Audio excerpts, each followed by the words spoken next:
Assalamualaikum dear students. This is Heather Ali. I really hope you will fine. Today we are going to start online lecture series. First of all, we will discuss the ninth class chemistry chapter number 1, fundamentals of chemistry. After listening my lecture, you will be able to define chemistry and also you will be able to distinguish the branches of chemistry. Now let's start. First of all, chemistry. We will define chemistry. हम देखते हैं कि chemistry क्या होती है। हम जैसे कि 9th क्लास में आते हैं तो केमिस्ट्री का एक सब्जेक्ट आपके हाथ में थमा दिया जाता है। सबसे पहले तो हमें इसका पता होना चाहिए कि केमिस्ट्री है क्या चीज़, केमिस्ट्री किस सब्जेक्ट को कहते हैं, इसके अंदर होता क्या है। तो chemistry it is a combination of two words, chemicals and mystery, as palm mystery. जैसे कि पाम और मिस्ट्री दो वर्ड का कॉम्बिनेशन है, इसी तरह केमिस्ट्री भी दो वर्ड का कॉम्बिनेशन है, यानी कि केमिकल्स और मिस्ट्री। और जो मिस्ट्री होता है उसका मीनिंग होता है केमिकल्स और मिस्ट्री, यानी कि मिस्ट्री जो होता है आपके पास, ये एक वैसी चीज को कहते हैं या एक ऐसे हुनर को कहते हैं, एक ऐसे आर्ट को कहते हैं जिसके अंदर हम किसी सीक्रेट को या ऐसी चीज को जानने की कोशिश करते हैं जो पहले से अनएक्सप्लेन्ड हो। यानी कि हम इसको एक राज भी कह सकते हैं। यानी कि अगर हम इसको बाय नेम देखें तो इसका मतलब कि केमिकल्स का राज, इसके अंदर हम जानते हैं केमिकल्स कैसे, यानी जो केमिकलों का राज है असल में क्या चीज है। इसी तरह हम पाम मिस्ट्री,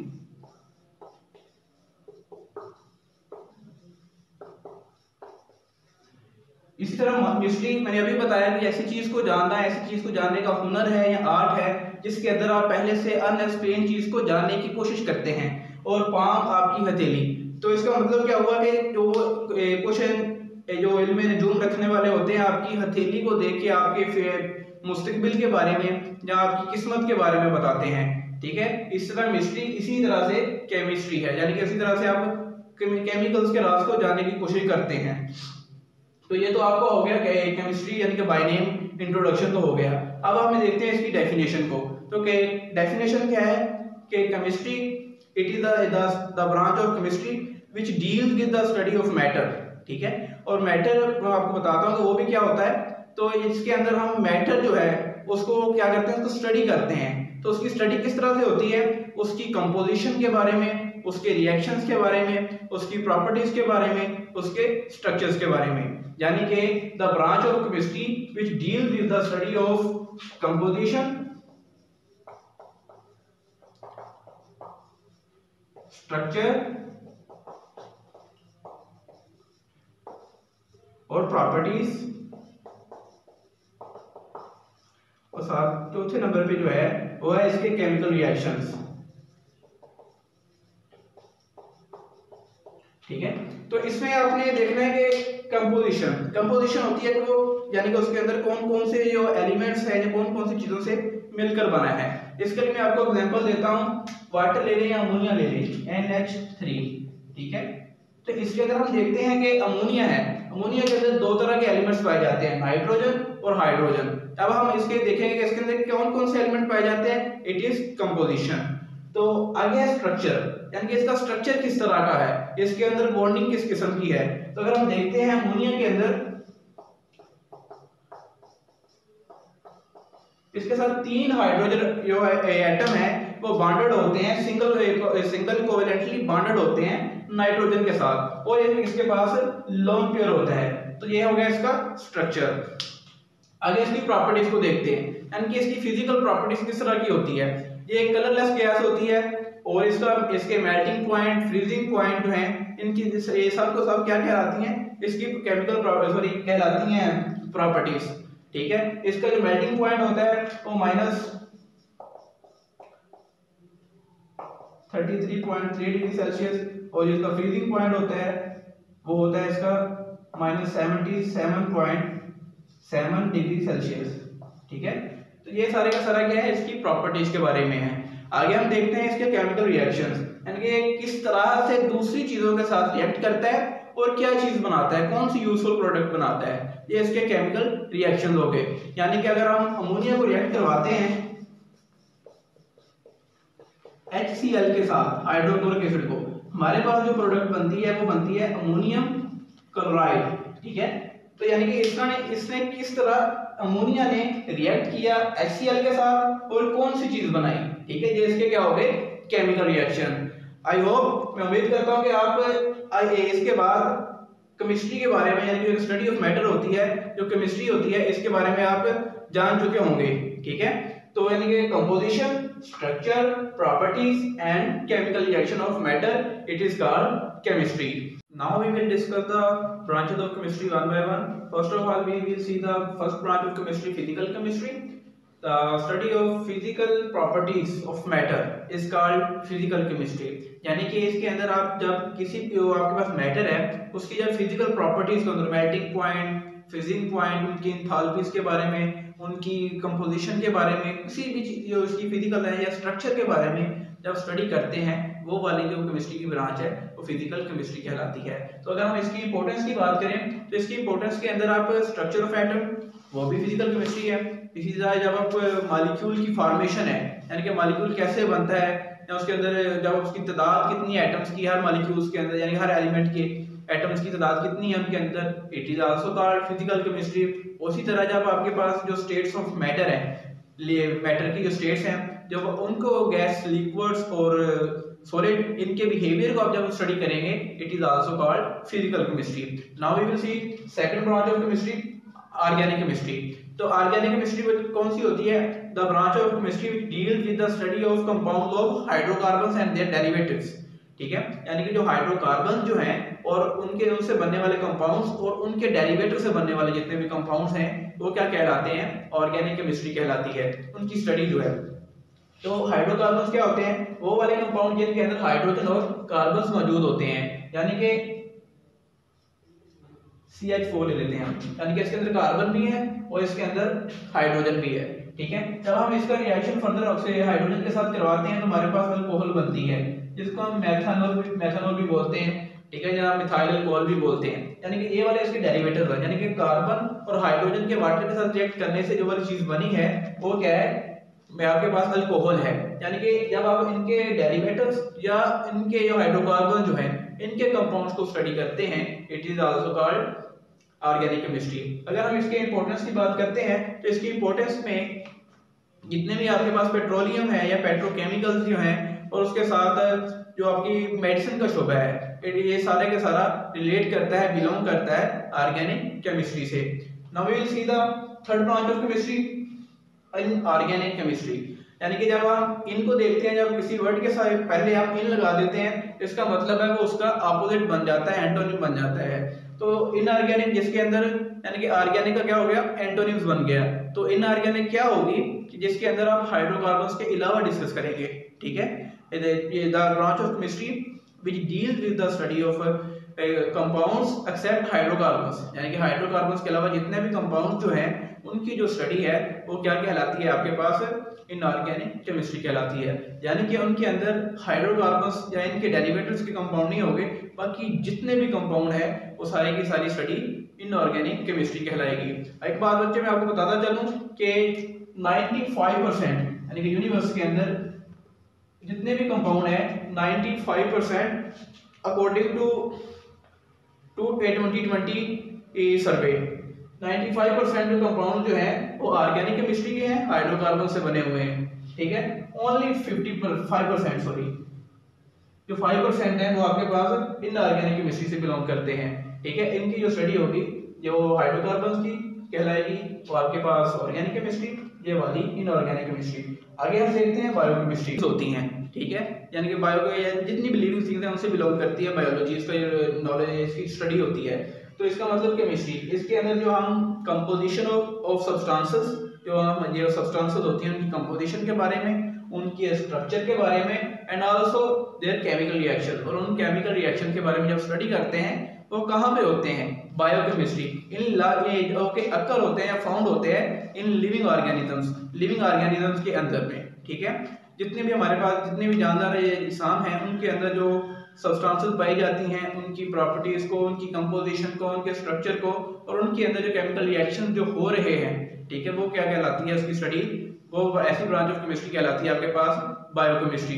अगर हम इसके इंपॉर्टेंस की बात करते हैं तो इसकी इंपॉर्टेंस के अंदर आपके पास जितना भी मेडिकल का शुबा है वो आल्सो बायोकेमिस्ट्री से बिलोंग करता है। हमारी एग्रीकल्चर जो है वो भी इसके अंदर से बिलोंग करती है, क्योंकि इसके अंदर हाइड्रोकार्बन होते हैं, ठीक है, विटामिन्स होते हैं, प्रोटीन होते हैं, जो हमारी खुराक होती है, ठीक है, वो सारे का सारा कहाँ से आता है, एग्रीकल्चर से होते हैं, ठीक है। इसी तरह फूड साइंसेस, ठीक है, फूड साइंसेस ये एक अलग सब्जेक्ट है, बाकी इसके अंदर वो भी इसकी इंपॉर्टेंस के अंदर बताता है, यानी कि जो हमारी खुराक वगैरह होती है इसके अंदर कार्बन होते हैं, कार्बोहाइड्रेट्स होते हैं, लिपिड्स होते हैं, फैटी एसिड्स होते हैं, ठीक है। इन जो के बारे में जो स्टडी कंपोजिशन है, इनकी स्ट्रक्चर है, इनके केमिकल रिएक्शन जो है, इनकी जो स्टडी है वो सारे के सारा बिलोंग करेगा बायोकेमिस्ट्री से।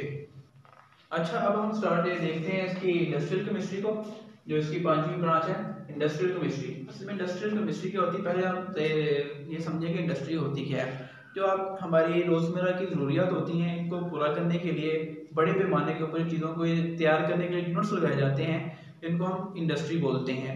इसके अंदर क्या होता है कि हम रॉ मटेरियल जो होते हैं हमारे पास, उनको क्या करते हैं, कन्वर्ट करते हैं यूजफुल प्रोडक्ट्स में।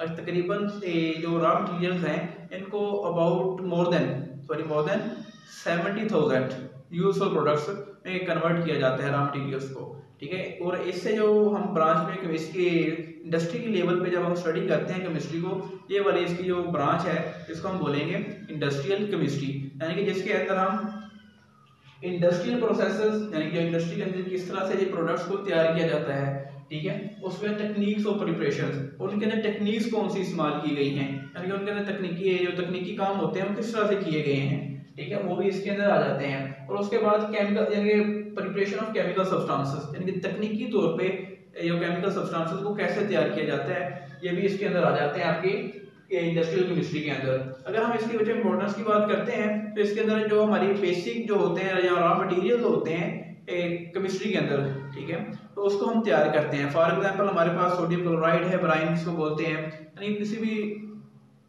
कोई भी चीज जिसको हम further as a raw material के लिए तौर पे यूज करते हैं, आगे उनसे और यूजफुल प्रोडक्ट्स बनाई जाती हैं। ऑक्सीजन है, नाइट्रोजन है, अमोनिया है, इसी तरह सल्फर डाइऑक्साइड है, ट्राइऑक्साइड है, ठीक है, इनको हम यूज करके क्या करते हैं, गेट करते हैं, तैयार करते हैं। तैयार करने के बाद इनको फर्दर जो है इसके प्रोडक्ट्स बनाते हैं, यूजफुल प्रोडक्ट्स बनाते हैं।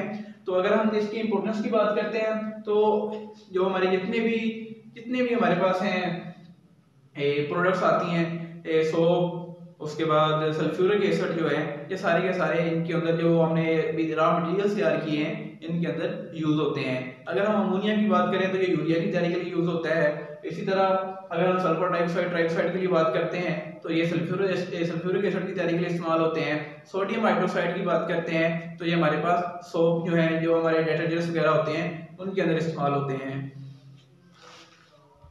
अच्छा, अब हम देखते हैं इसकी छठी ब्रांच को, यानी कि न्यूक्लियर केमिस्ट्री। सबसे पहले तो ये जाने कि न्यूक्लियर केमिस्ट्री होती क्या है। Nuclear chemistry its belongs to the nucleus of an atom.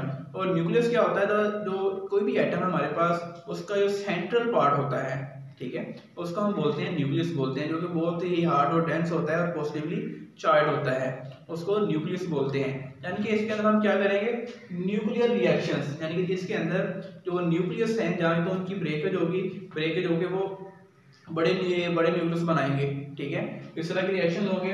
या रेडियो एक्टिव सब्सटेंसेस जो होती हैं उनकी स्टडी जो है उसको भी बोलते हैं न्यूक्लियर केमिस्ट्री। रेडियो एक्टिव क्या होता है, यानी कि जब वो स्पॉन्टेनियस प्रोसेस होता है ऐसे कुछ सब्सटेंसेस के अंदर कि उनके अंदर एमिशन होती है रेडिएशंस की, उसको बोलते हैं रेडियो एक्टिव। यानी कि कुदरती तौर पे उनमें से रेडिएशन जो है उनसे इमिट होना शुरू हो जाती है, निकलना शुरू हो जाती हैं, ठीक है, जब भी कोई ना कोई उनके ऊपर एनर्जी दी जाए या टेम्परेचर का इफेक्ट पड़े उनके ऊपर।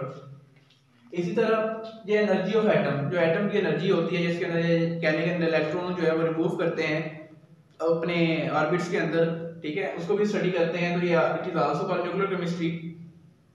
उसके बाद there effects and uses in daily life, यानी कि उनके जो इफेक्ट्स होते हैं, ठीक है, जो यानी कि उनके बायस जो यानी कि अगर न्यूक्लियर रिएक्शंस होते हैं उनकी जो रेडिएशन वहां से निकलती हैं जो कि बहुत खतरनाक होती हैं इंसानी जो स्किन है उसके लिए भी और इंसान की सेहत के लिए भी, ठीक है, वो कैंसर का बायस बनती हैं।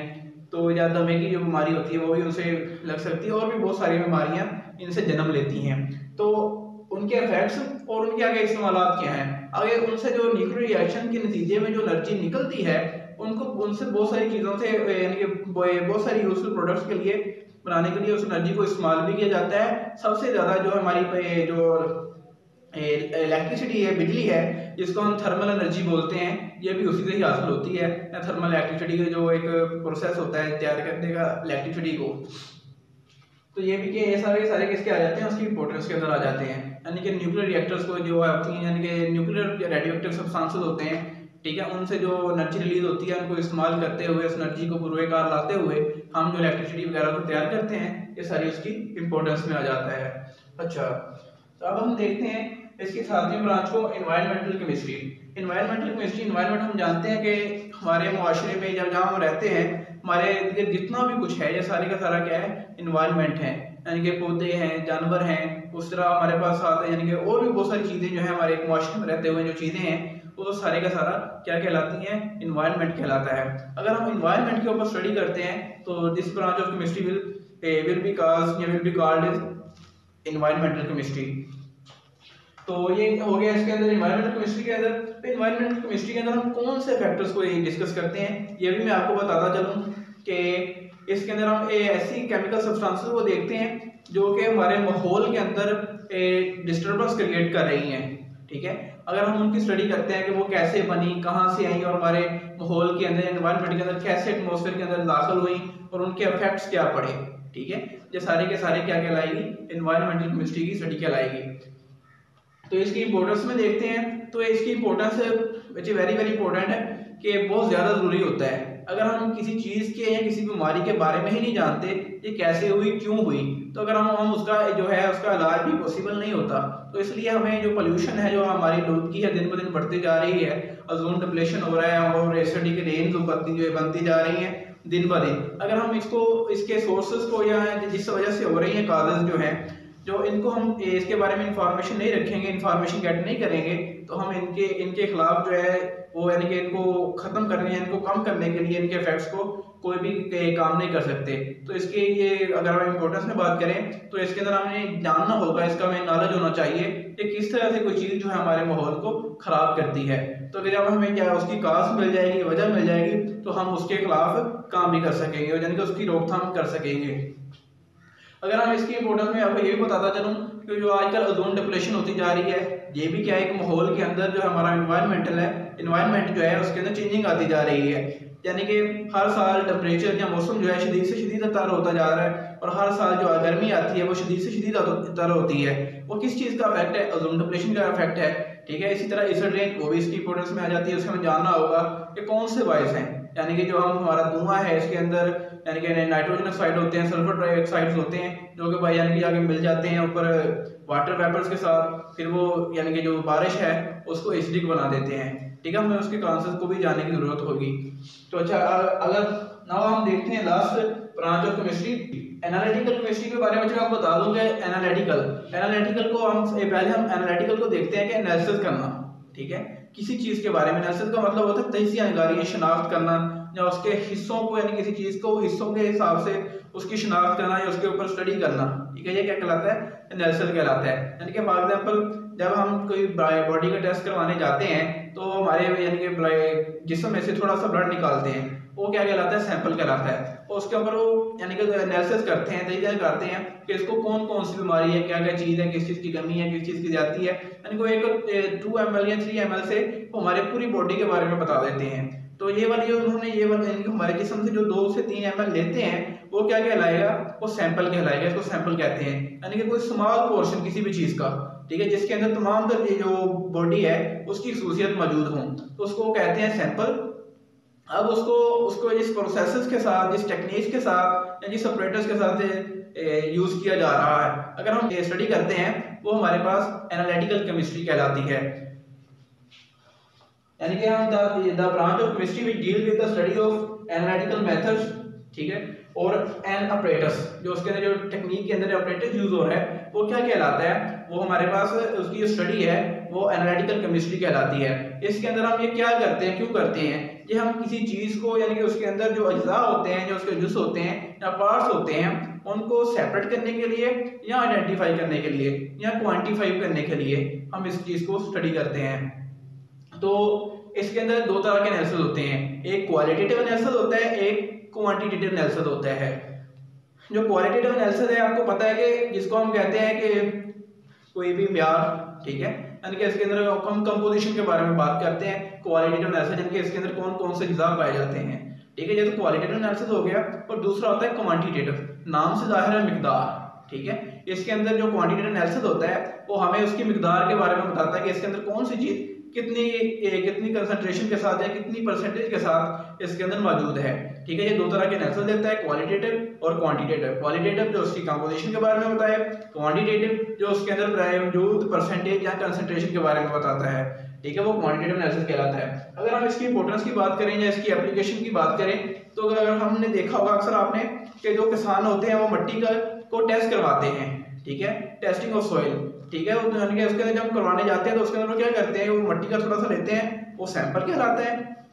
जब उसके ऊपर वो स्टडी कर रहे होते हैं उस मिट्टी के थोड़े से हिस्से पर, तो उसके अंदर जो ऑपरेटर्स यूज करेंगे या फिर वो कुछ ना कुछ करेंगे, ठीक है, यानी कि ऑपरेटर यूज करेंगे, कोई ना कोई मेथड यूज करेंगे उसको आइडेंटिफाई करने के लिए, सेपरेट करने के लिए, ठीक है, या उसके अंदर जो एनालिसिस है क्वालिटेटिव या क्वांटिटेटिव उसको स्टडी करने के लिए, ये सारे का सारा आ जाएगा उसकी इंपॉर्टेंस के अंदर या एप्लीकेशन के अंदर। इसी तरह हम घरों में जब नया कोई पंप वगैरह लगाते हैं या कोई नल वगैरह लगाते हैं तो उसको हम क्या करते हैं कि पानी चेक करने लेके जाते हैं लैब के अंदर, ठीक है। ये भी किसके अंदर आ जाता है, उसकी एप्लीकेशन में ही आ जाता है। यानी कि जितनी भी हमारे पास चीजें हैं जिसका हमें एनालिसिस दरकार है या जिसका हम एनालिसिस करना चाहते हैं वो सारी की सारी एनालिटिकल केमिस्ट्री कहलाएगी। तो ये था आपका बच्चे लेक्चर कि जिसके अंदर हमने आज केमिस्ट्री को देखा और उसके बाद उसकी ब्रांचेस ऑफ केमिस्ट्री को देखा। तो अब मैं उम्मीद करता हूँ आपने इसको अंडरस्टैंड किया होगा। अगर आपको फिर भी किसी किस्म का सवाल हो या किसी चीज़ की समझ ना लगी हो तो आप कमेंट बॉक्स में पूछ सकते हैं। तो आज के लिए इतना ही, इंशाल्लाह कल मिलते हैं एक नई वीडियो के साथ, एक नए टॉपिक के साथ। तब तक के लिए इजाज़त दीजिए। अल्लाह हाफिज़।